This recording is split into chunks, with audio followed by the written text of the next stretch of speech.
In the coastal communities of southern Louisiana, they know all about land loss.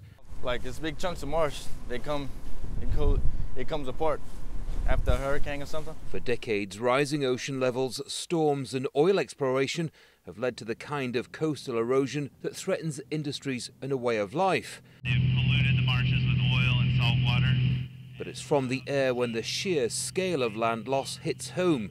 Scott Eustace has been surveying the region for years.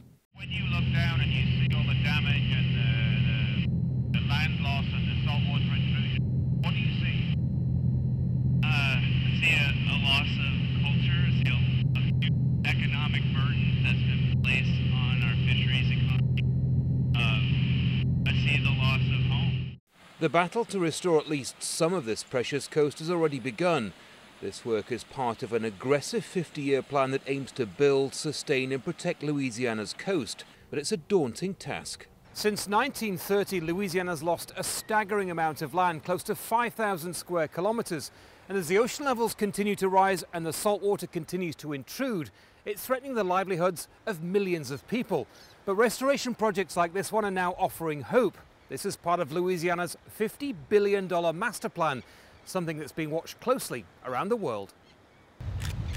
For those involved in the project, there's a realization that failure is not an option.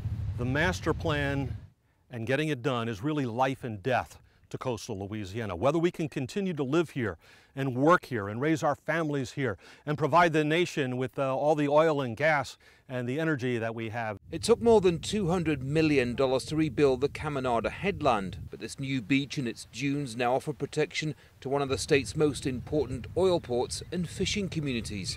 Initially, a lot of sand gets blown around and we need to stabilize it. Scientist Darren Lee says the work along this coast has huge implications for communities across the globe. We have such a low elevation coast that is basically now dealing already with the effects of sea level rise and climate change issues, that we are in some respects a laboratory for how the rest of the country and the rest of the world is going to deal with this problem. Louisiana now faces a decades-long struggle against further land loss. But this is more than a fight to save industries worth billions. It's a battle to protect one of the world's most unique coastlines for generations to come. Andy Gallagher, Al Jazeera, Port Fourchon, Louisiana.